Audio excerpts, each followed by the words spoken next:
now tapped in with the introspective father and son duo. Last name may be strange, but never strangers to the game. Adjust the listening devices and keep it loud. Coming in, flex. I just wanna win, LABB, who we running with, 2233, I'm on 10 again, state your name. Hello, and welcome to another installment of No Strangers to the Game. Today is a day after Christmas, apologies.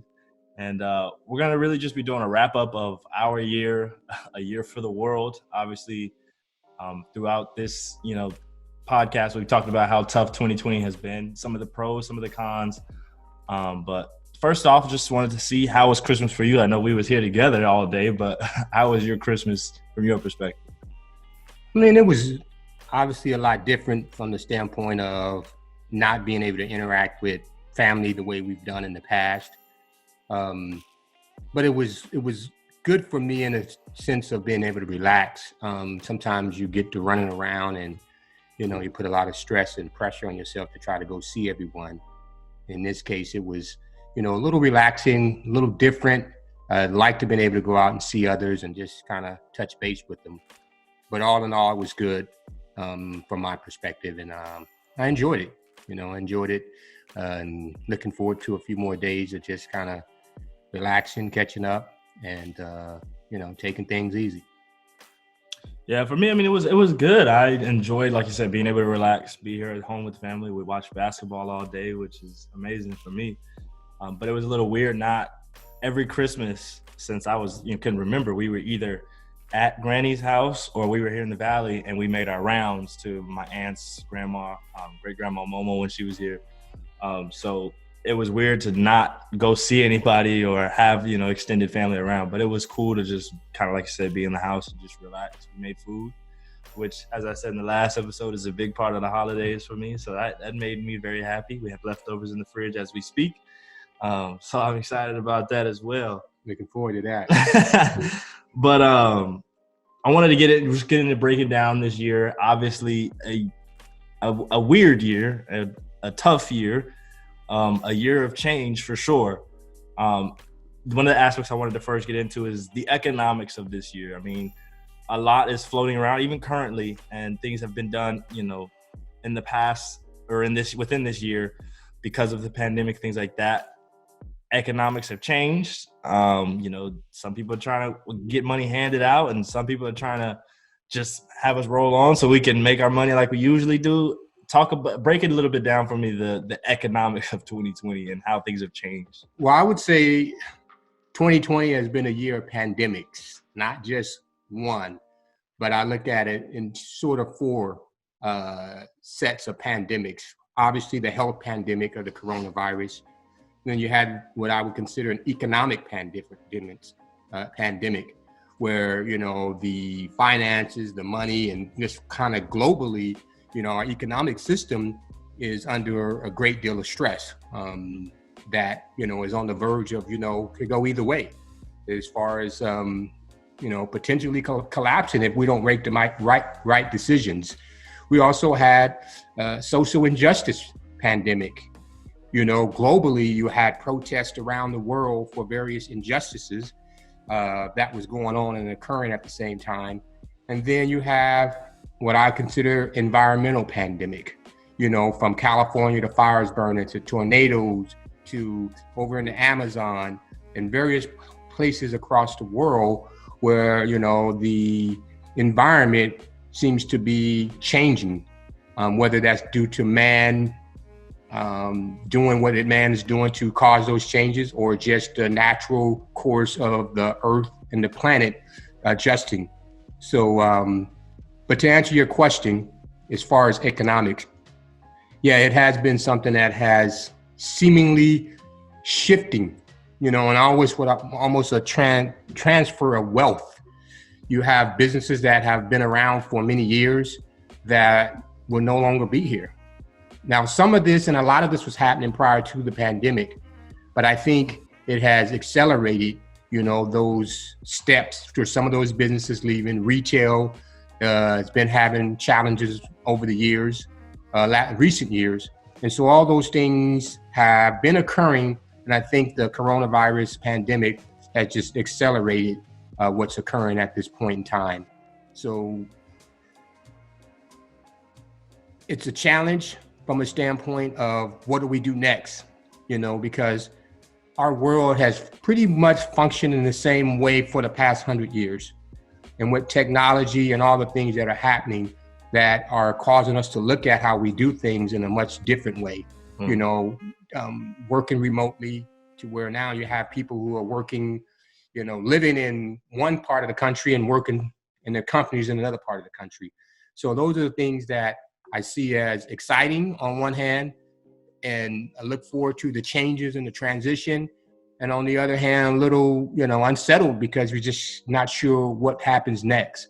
So I think it's a great time, both for optimism and, on some level to be, a little unsettled because we're entering a zone that we haven't had or haven't experienced before. So. I mean, this is kind of a big question for one man to answer, but what is the balance between allowing things to naturally take its course? Like you said, over the past, few years, we've seen our business and economic landscape change from small businesses to large businesses to how consumers, buy things and how that's affected, many industries. And being able to say, okay, no, we need to step in and change some things because if we don't, it's going to have dire consequences. Where is that balance of like, well, we just got to let it take its course, or we need to step in as a people and change things? Well, I think the balance is that certain things are going to naturally happen, and we have to be able to adjust to those things. Like retail and the technology has come, and even my generation, and I'm not one to really shop online, but many of my generation are doing it. And generations under me or under our generation have a lot more comfort in doing that. And so that's a natural course that I don't see changing. It's probably more cost effective on a business owner to be able to, have an online business opposed to a brick and mortar.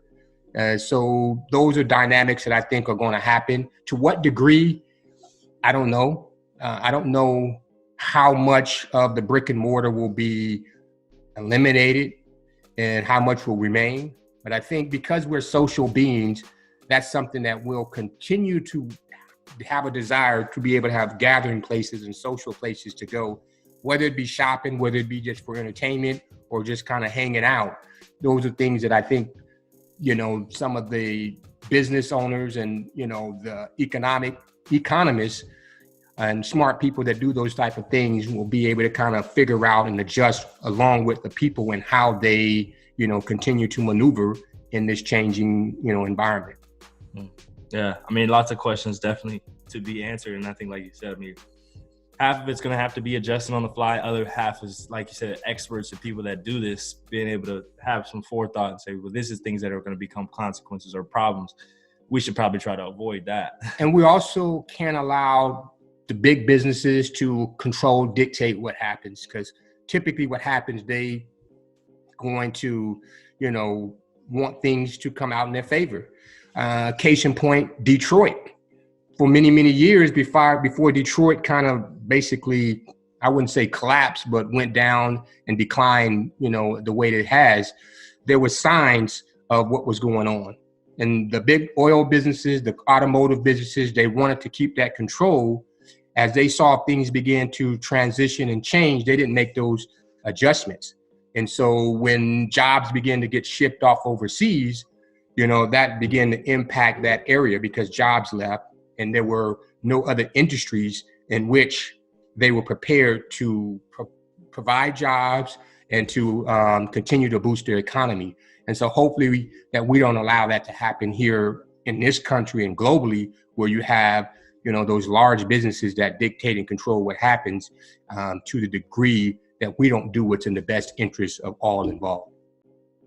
Yeah, well, we definitely need to make sure that doesn't happen. To move on a little bit, I know we've done a lot of episodes, well, not a lot of episodes, but a few episodes on social justice, especially things that have occurred within the past year, and looking at some of the change that needs to be made, some of the change that has been made. Just kind of give me your summary of what this year 2020 has done in terms of social justice, whether it be making steps forward, backwards, whether it did anything or, so on?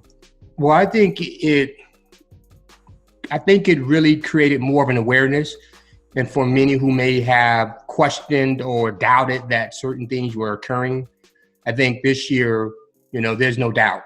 You may disagree with certain things, but there's no question that there is social injustices that are occurring here in this country and abroad. So the awareness has been increased. There seems to be at this moment a desire to make those changes, the necessary changes to improve and minimize those injustices and those inequities.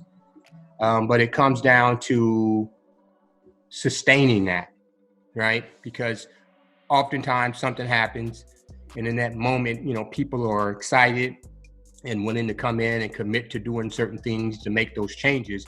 But as time goes on, it seems like that desire and that commitment seems to fade, and you end up with the situation where things kind of go back to where they were. So I'm hoping that all of us stay committed to making these changes, on a local level, on a national and global level, to stay in it, to make sure that things change in a way that everyone is included, everyone is in a position to where they have the same opportunities to take advantage of improving their lives. Right. And so it's going to be a huge undertaking and huge task, because our society has never really worked that way. So it's going to take us shifting our thinking and looking at that. If this community over here is able to benefit, it doesn't mean that my community is going to, would decline as a result. I think it would be a way that we can all work together to improve our chances and our opportunities overall in various communities. So I hope that answers your question. Yeah. I mean, for me, it was like, I think I was impressed by the fact that, my generation and those under me, I guess, we're so fast paced and quick to move on to the next thing. I think I was impressed by how, strong and continuous the passion behind the issues were. They didn't allow it to get brushed under the rug or get distracted. I think as we've gotten here to December, there are probably still a ton of things going on. There's not as much media coverage, but I think what's most impressive is that, like I said, they stayed strong, and that people seem to not just be angry and upset, but saying something's got to change, and not necessarily having all the answers. Mm-hmm. And I think that's one thing that may be lacking from, the social justice movement from this past year, some organization in terms of, like you always talk about, things that we need and how do we get them, because now we have a lot of, momentum and things behind us. How do we turn this into actual change? But like I said, nonetheless was impressed by just the, perseverance and the continued support of the movement from, my generation, which seems to always want to be on to the next thing. So. Yeah, well, I'm optimistic because this is probably one of those times when, it was the perfect storm of so many things happening at once. And it unveiled a lot of things that many of us knew and many of us probably ignored or didn't really want to face. And so this year kind of opened everything up and say, hey, this is what it is. And how we deal with it and adjust to it. And the moves we make moving forward are going to definitely shape the future, however good or bad that may be and what that looks like. So I'm optimistic, because I think there's people for the first time that I'm aware of, that many people really see the issues, and many seem to be more open and committed to, making the changes and doing what's necessary to, improve our situations. In terms of the environmental pandemic you spoke of, I mean, for me, I was in Kansas for a good portion of the year. Not much happens out there. I don't think I witnessed, much of an environmental change. But I know out here in California, you guys are dealing with, wildfires, and other parts of the country and the world. A lot of things are happening environmentally. One thing I wanted to ask is, do you think, I know our actions as a human race have accelerated some of these things, but do you think these are natural kind of cycles the earth goes through? or are we responsible for a good portion of, these issues we've seen? I'm going to say I don't really know. And the reason I say that, I mean, there was tens of thousands of years that we had an ice age where the planet and most part of the planet was frozen. Was that something that naturally happened? Was that just the natural course of the universe? Or did something occur to cause that to shift and create that, what I would say, imbalance? So I think part of it is the natural, I guess, changes in the planet. Yeah. I think there is some things that we as humans are doing to cause that. I just don't know how much impact we're having. I do believe that there is some impact that we're causing to the shifting and the transforming of the planet, where, the temperature is rising, sea levels rising, and those type of things that are occurring. So how much is it us? I don't think I had an answer to that.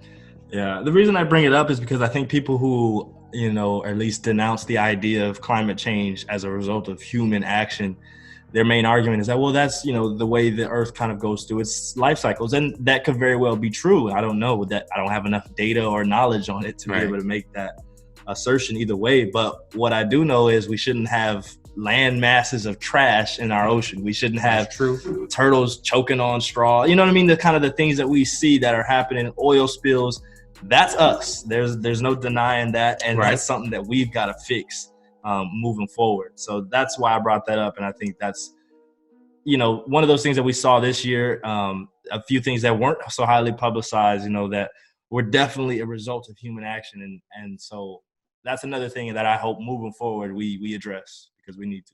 Yeah, and I think there's some things that we can do to, at least to some degree, slow down that transformation, so with some of the science that's behind, global warming and the climate change, definitely, cutting back on our, carbon footprint and all those different things that can be beneficial to, slowing that transition, from where it's headed. Yeah. Last but certainly not least is the health pandemic. Everybody knows about it. Everybody knows kind of understands a little bit about what's going on and the impact it's had, from the lives lost to those who have gotten sick. Obviously, we've experienced it in this household, but I want to take a different angle on it in terms of giving me some of the pros and cons that may come from this. And I know it's tough to think that there are, benefits or pros that come out of, losing the lives we lost and, what this health pandemic has put, our world through. But I do think that there are some positives in terms of the way we'll move and the way we'll act from here on out as a people. And then just what, I guess, quarantining and, forcing people to kind of stay in one place, some of the benefits and pros that have come out of that. If, you can give me your opinions on that. Yeah, I'm a little conflicted on it.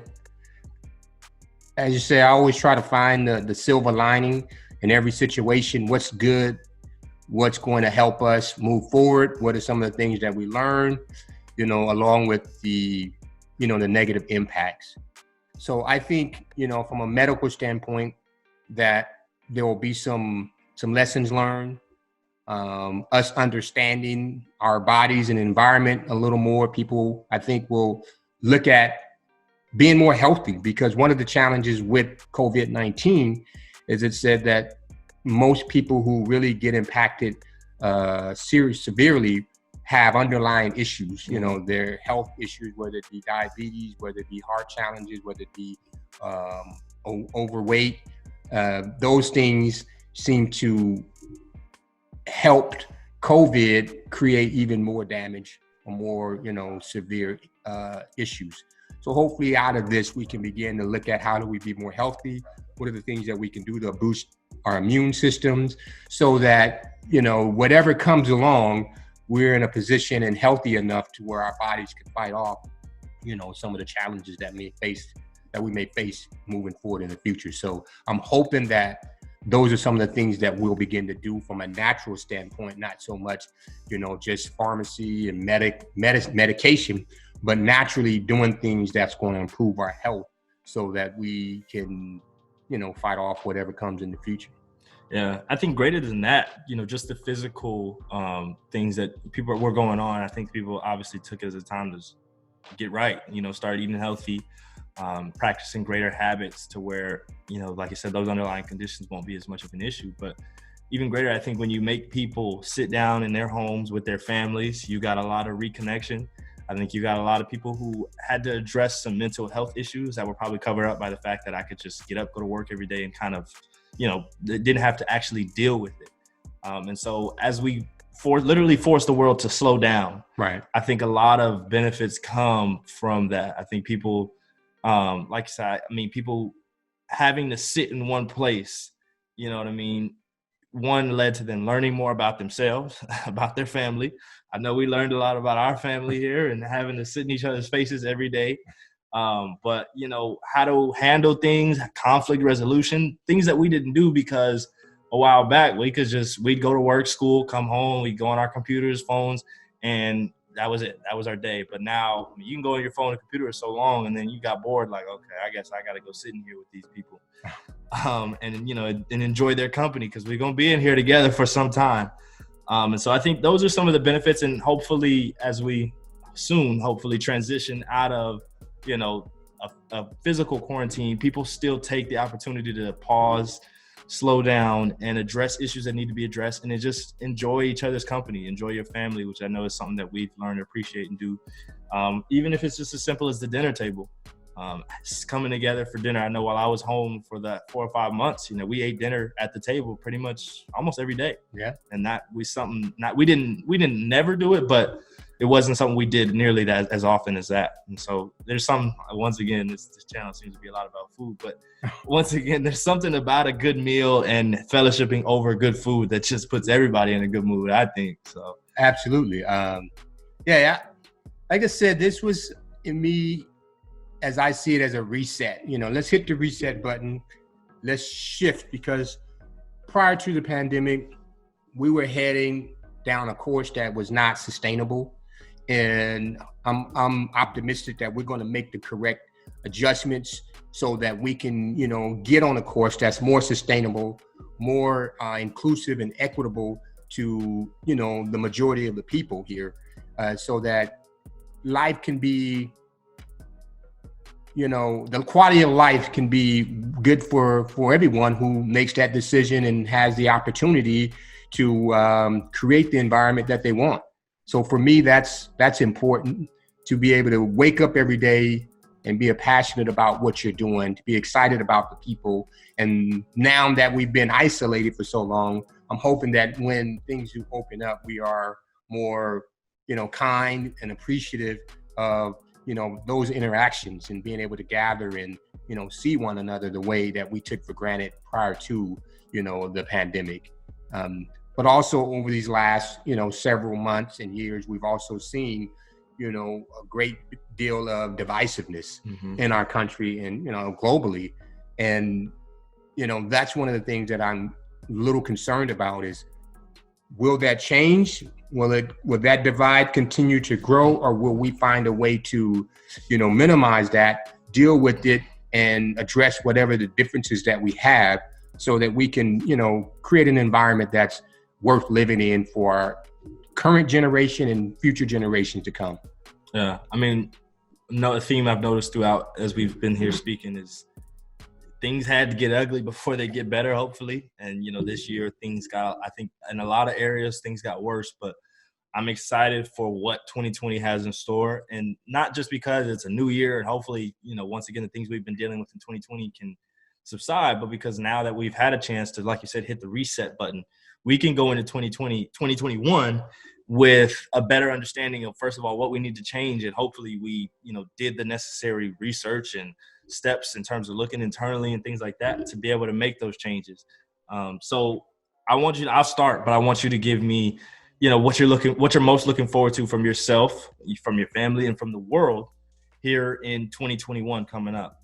For me, 2021, I think, is an opportunity. I finally, haven't competed since February of 2020. So basically this whole year I've just been working out. 2021 is finally a time to compete. go out on the track and try to prove myself to my peers, to myself, to my coaches, everything like that. And so that, is something that for myself, that's one thing that I'm really looking forward to. But two, as I'll graduate, or I've already graduated, but as I'll probably finish school for good or not for good, who knows if I'll go back. But as I finish school, I'll be transitioning to some type of career path and working down that road. And I think there's excitement, a little bit of, anxiety and nervousness about it, but definitely excitement about the idea that 2021 is hopefully going to kick off my, transition into life, if you will. And what career path? I mean, I want to get into the business of sports and entertainment. That's what I'm studying right now. Like I've talked about before, the idea of going professional in track and field is something that I think I'm really excited about, and I think I'm going to assess after this year. So depending on how this year of track and field goes for me. But regardless, whether I go pro or not, I know I want to get into the business of sports and entertainment. And so making steps currently, I mean, like I said, this time where I was at home doing nothing, I kind of was able to apply for, an internship and got it. I was able to, start making steps to where I was making networking connections and reaching out to people within my industry to where, down the road, those will be beneficial to me. So a lot good has come out of 2020 and, sitting down and being, still, but I'm excited for what 2021 has to offer as we hopefully transition back to some type of normalcy and making things better. Yeah, I mean, I think that's it's going to be interesting to watch and excited to see, your, progression, from here forward, both career-wise, as a athlete and, as someone who is in the business of sports, from the, executive or management side of that. So I'm looking forward to seeing how that goes. And I think it's going to be good. Mm-hmm. And so I trust and believe that you're going to make some good decisions and things are going to go in a direction that propels you to where you want to be. As for me, I see 2021 as a result of 2020 really kind of allow me to look in depth at where I'm at, where I want to be, and, seeing how things can shift so quickly to saying, you know what, I got to live, I got to live with passion. I got to, go out and, do the things that I feel are necessary. Obviously do my homework, research to understand, but do the things that I'm passionate about. And, that's what I'm looking at in 2020 is doing things that I'm even more passionate about. The things I do now, I like and I enjoy, but I haven't gotten to where I feel that I'm doing things that I'm extremely passionate about, community economic development, going into communities, into my communities and making changes where you have, poverty, where you have unemployment, where you have, some violence and things that make a community, unsafe and a place where many people don't want to be. My passion is being able to go in and make the necessary changes and adjustments so that those communities can thrive and the people in those communities can reach their full potential. They have access to education. They have access to, capital and wealth and the resources they need to be able to fulfill their dreams. And so for me, it's about living life to the fullest and, going after whatever it is that you set your heart to and you desire to do so that you can live to the fullest, like the movie we saw last night, Soul. What I got out of that, if many of you don't know, it's a new show or movie that was recently released. Jamie Foxx, and it's an animation about a young man who was a teacher who dreamed of being a jazz pianist and performing in big shows, and that was his, aspiration. And long story short, he went through this near-death experience, and he began to realize, what he was put here to do and how he needed to go about approaching that, being inspired and living life like every day is your last and not living with regrets and, just going for it. And so that's one of the things that I see moving forward is, going for it, making the things that I dream about and think about, making them a reality, making them happen. As far as our family, that's as well. pushing everyone around me to look at life from that perspective and not be fearful of what may or may not happen. But when you have the passion and you have the ability and you've done the work, let's shoot our shot. And and if we don't make it, we regroup and take another shot. So to me, that's what life is about, is going for it, living with no regrets, and just living life to its fullest. And so I guess to answer your question, for me, it's living life to the fullest. Yeah, I'd agree. I mean, I liked that movie a lot. So I think it had a pretty interesting message that we're still trying to decipher. But I think one thing that I took away from it was appreciation too. The one character had never been able to live in a body on Earth, or however it worked out. But when she finally got to be here on Earth, she took so many things and just appreciated it, from being able to walk to, it's the taste of pizza to, things like that. So I think that's what I took away from is, and from 2020 as a whole, is appreciation for the little things, the simple things that we overlook or take for granted. Being able to see your grandparents, being able to be at family gatherings and being around people you love.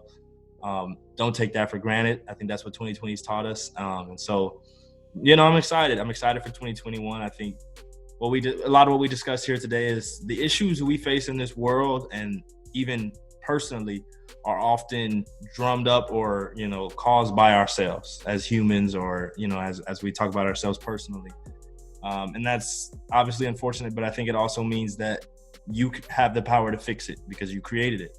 And so I think 2020 allowed us to look inward and say, we have these issues that we need to address. In 2021, let's go forth and fix it. So that's right. So yeah, I mean, we appreciate all of you guys for listening through this past year. It's been an interesting one. We've had a lot to talk about, as you all know, but like I said, we appreciate you guys for coming along, and we hope you continue on with us as we move forward. Indeed, and live life to the fullest, appreciate what you have, and live with no regrets. That's the motto for 2021. Well, that's going to do it. Peace. Make sure you like, subscribe, hit the notification bell so you're notified every time we post a video.